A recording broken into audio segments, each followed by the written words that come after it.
Your time. It is my honor and indeed a pleasure to present to you the keynote speaker for tonight, Mr. Paul Taylor.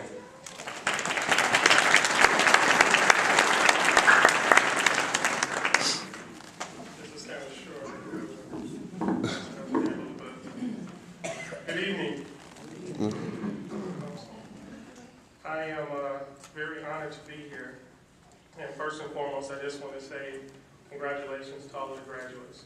I want to also give another thanks to Mr. Parker, esteemed faculty, staff, friends, and family here. And I'm once again truly humbled and honored to be here with you tonight. It actually is really amazing how many different experiences and people you connect with over time and never realize their impact until you hit a crossroad, a milestone, or a significant event that'll change you. When I was offered the opportunity to speak with you tonight, it made me take a step back and reflect on a journey like no other. So as I reminisce, it made me realize that by today's standard of the American dream, I should have been destined to be a failed and to be a wasted person in society. My mother and father were divorced before I was 4 years old. I grew up in the tough inner city of Chicago in some of the toughest neighborhoods imaginable. I attended 3 different high schools because my parents wanted to keep me away from the ever-growing gang violence in Chicago, and really the only thing that mattered to them was education. So as you can see, I've basically seen a lot of negativity growing up, but what it did was it motivated me to take what life gave me and keep pushing towards the end, just like you guys are doing here tonight. And it's kind of funny, but I knew in the 8th grade that I had to attend and graduate from college. Not just to be the first male college graduate from my family, but to have a fighting chance at still achieving success and security.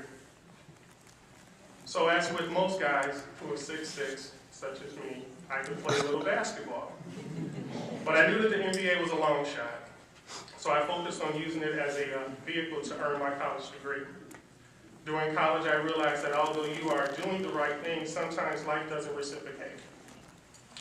There were a lot of negative things that happened throughout my college experience. Unfair stereotypes, racism, injuries, dumb choices that I made, and other setbacks.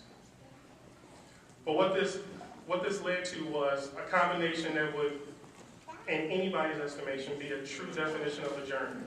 And I kept this number in mind: 5, 5, 5. And you ask me, what does that mean? I went to 5 different colleges in 5 different states in 5 straight years. And no, I didn't have a credit card to get the frequent flyer miles. Most of it was driving. I think it taught me a lot. And I'll just list off the schools just so you believe me. You can go back and check. University of Arkansas, Fort Smith, University of Missouri, Kansas City, Cameron University in Lawton, Oklahoma, Columbia College back here in Chicago, and finally I graduated from Tabor College in Hillsborough, Kansas. So as you talk about a journey that didn't go as planned, but I'm thankful. I'm thankful for the experiences that I've encountered and for the many friendships that I've built over that time. And no, I'm not embarrassed about attending so many schools. I'm proud that I never missed one semester with all that travel. My ultimate goal as a kid was to graduate college, become successful, which after all the moving on my journey really meant security. Never did I think that it would be in this manner, but that's the beauty of a journey. That we can outline perfectly, but we can't write it, because so many other people play a part. That's where your ability to embrace your journey will lead you guys to success.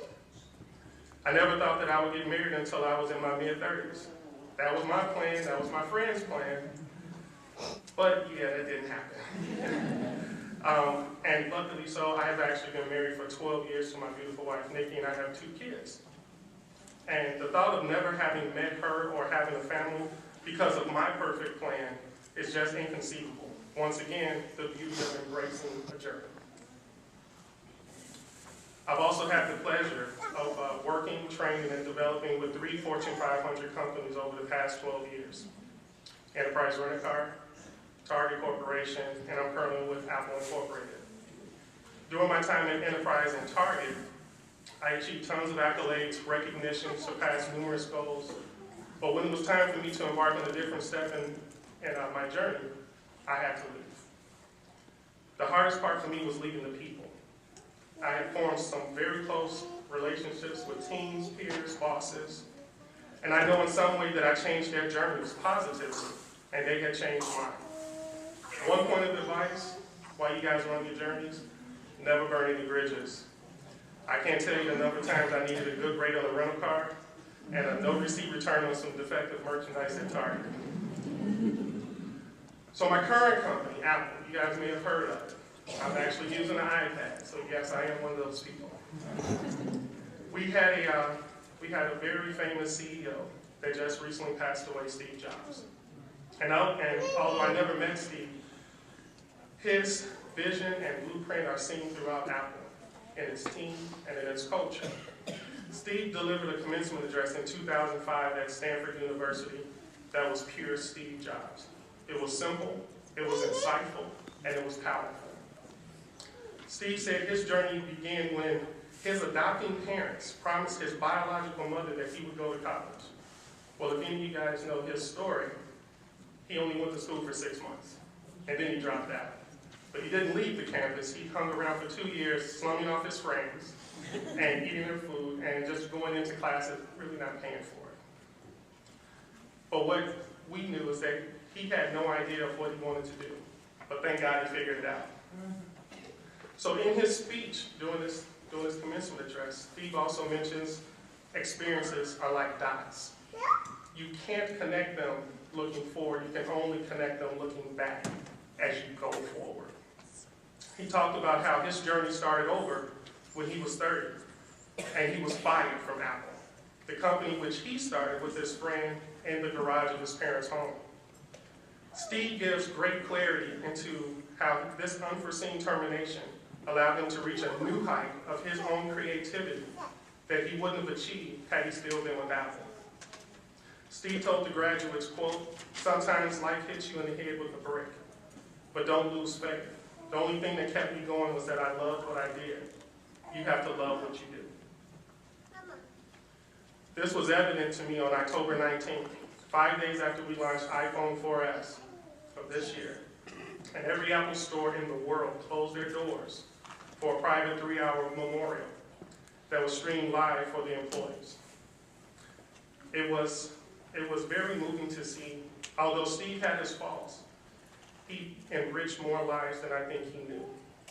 And at the end of his journey, it will ultimately spark the beginning of many and change the direction of others. I keep using the word journey for a reason. When I think of journey, I think of the book 7 Habits of Highly Effective People by Stephen Covey. And habit number two states, begin with the end in mind. Stephen believes that sometimes people find themselves achieving victories that are empty, successes that have come at the expense of things that were far more valuable to them. When you begin with the end in mind, you are using your talents to focus on a clear vision. By engaging your proactive muscles and pro-reactive thinking, you will continue to make things happen. As much as we would love to control every aspect of our journey, you can't. That's the cryptic beauty that everyone must embrace, whether it's with school, work, relationships, family, or second-string quarterbacks that can't make a pass for the Chicago Bears. Caleb sucks. All right. Sorry. So, as you celebrate with your friends and family, just remember that you always have to embrace your journey. Your life is ultimately defined by the people you are connected with and the choices that you make. It's also defined by the risks you don't take as well as the ones that you do. It's about moving forward through the heartaches, setbacks, and missed opportunities, and it's about dealing with ambiguity when there are no rules in place. It's about being disciplined when everything is written in black and white. Your journey is not scripted. It can be outlined, but that's the beauty of it all. So whether today is the end of your journey, a transition to another step in your current one, or the beginning of a new one, embrace it. Thank you.